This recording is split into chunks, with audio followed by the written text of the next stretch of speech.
ne se pose pas la question quand on appuie sur une télécommande, qu'il n'y a pas de fil et que la télé s'éteint ou s'allume et que l'on peut changer de chaîne. De même qu'on puisse parler avec d'autres personnes au téléphone, des personnes qui sont à des kilomètres et kilomètres, il y a des ondes qui passent.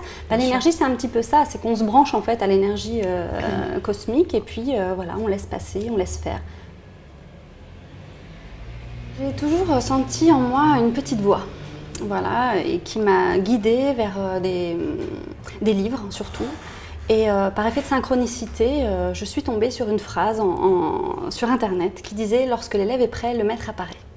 Donc là, mystère, j'ai vu qu'une formation en fait, se déroulait à Lyon, où je suis allée, et en fait tout a commencé à cet instant, où j'ai rencontré un monsieur qui s'appelle Jorem Vance, donc qui est maître et initiateur de Reiki. Et donc j'ai reçu cette formation, premier degré, et là en fait, pour moi, tout a commencé, tout s'est ouvert.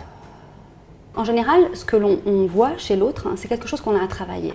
Donc quand on reconnaît une personne comme étant par exemple lumineuse, c'est que nous le sommes aussi.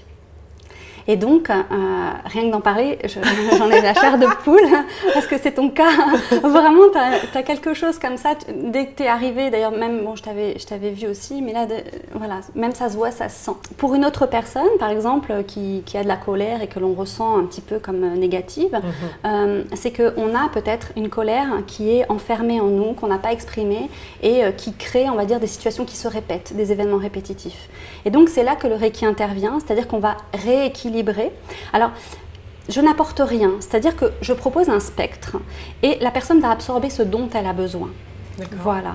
Et je ne suis finalement que le canal de cette énergie universelle, puisque le Reiki veut dire en fait énergie universelle pour le Rei, et le Ki en fait cette énergie qui est en nous.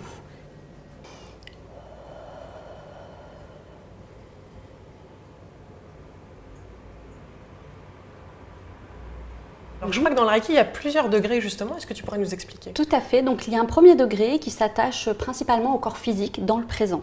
C'est-à-dire c'est un alignement, un centrage, un ancrage où la personne peut donc recevoir des soins et donner des soins par l'initiation au premier degré.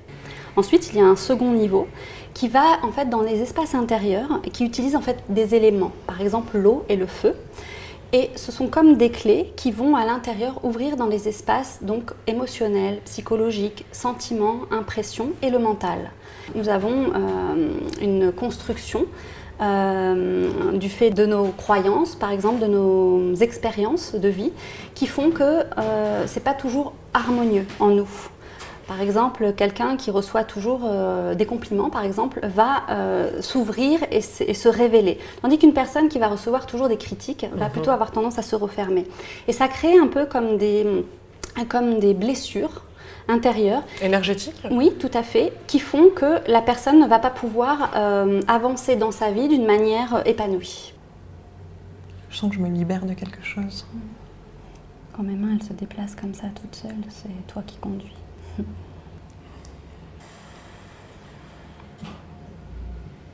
C'est l'accord entre cette énergie universelle et cette énergie qui est présente en nous, en fait, qui s'assemble comme un puzzle. Et il y a une troisième forme qui apparaît. Et cette troisième forme qui apparaît, en fait, c'est l'équilibre. De donner un soin et de recevoir un soin, finalement, c'est simplement retrouver cet équilibre, puisque nous sommes tous liés les uns aux autres. C'est retrouver cet équilibre entre chacun. Voilà. Donc tu n'es jamais la même femme après chaque nouvelle séance? Tout à fait.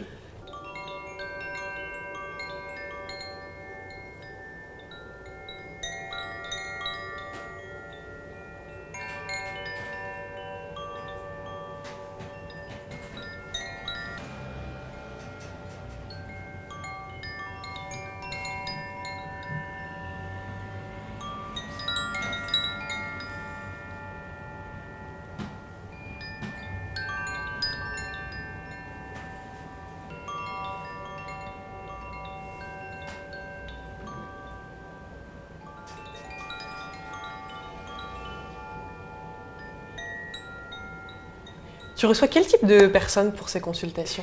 Alors, toutes sortes de personnes. Je reçois des personnes âgées, des enfants, des parents, des ados. En fait, Je crois que ça s'adresse à un public très large. Je pense que parfois dans la vie, on a besoin d'avoir des réponses et parfois c'est certaines choses qui vont nous les apporter. Par exemple, quelqu'un va sentir ou il va entendre une amie parler de l'hypnose et va dire il y a quelque chose qui résonne en moi et va tenter l'expérience. Après, je crois que c'est une synchronicité. C'est quand on est prêt, on ressent et les choses arrivent. On est un petit peu comme des aimants. Et on attire à soi soit le négatif, dans le sens quand on n'est pas conscient, on est, comment je pourrais dire, on attire à soi des choses qui sont en résonance avec nos programmes, nos programmations. Et quand on est un petit peu plus ouvert, on va poser une question, puis la réponse va apparaître, soit sous forme d'un livre, soit des amis qui vont en parler. C'est un petit peu par effet de résonance. Est-ce que les gens viennent avec des demandes particulières ? Oui, ça arrive pour des maux ou des problèmes physiques, des douleurs, des maladies, ou simplement un état d'être. Parfois les personnes arrivent avec plein de questionnements, elles sont dans plein de doutes dans leur vie et elles stagnent, elles bloquent. Et donc c'est la possibilité en fait de retrouver, on va dire, un dynamisme et une circulation d'énergie. Et ensuite, la personne repart avec quelque chose qui va l'ouvrir sur une dimension intérieure et elle va pouvoir l'expérimenter. J'allais dire une dimension d'elle-même, parce qu'il y a beaucoup de gens qui sont sans cesse dans le mental. On sait que la France est le pays le plus gros consommateur d'antidépresseurs, donc il y a beaucoup de gens qui se sentent vraiment mal dans leur peau ici, mais malheureusement qui restent dans le mental. Est-ce que venir te voir, c'est aussi s'ouvrir à une partie de nous-mêmes qu'on laissait dans l'ignorance ? Tout à fait, tout à fait. Notre société aujourd'hui, elle est très cerveau gauche, cartésien, logique, voilà. Et ça s'adresse plutôt à la partie droite du cerveau, à la partie créatrice et aussi auto-guérison, parce qu'on a ces capacités en nous qui sont plus ou moins endormies. Donc le fait d'ouvrir et d'expérimenter, parce que le Reiki n'a rien à voir avec le mental, c'est vraiment une expérience. Voilà. Le mental, il nous dira mais non, c'est pas vrai, c'est pas juste, faut pas y aller, faut pas. C'est pas possible. Voilà, c'est pas possible, alors que l'énergie, c'est cette ouverture vers un inconnu, mais un inconnu qui nous révèle le meilleur de nous-mêmes.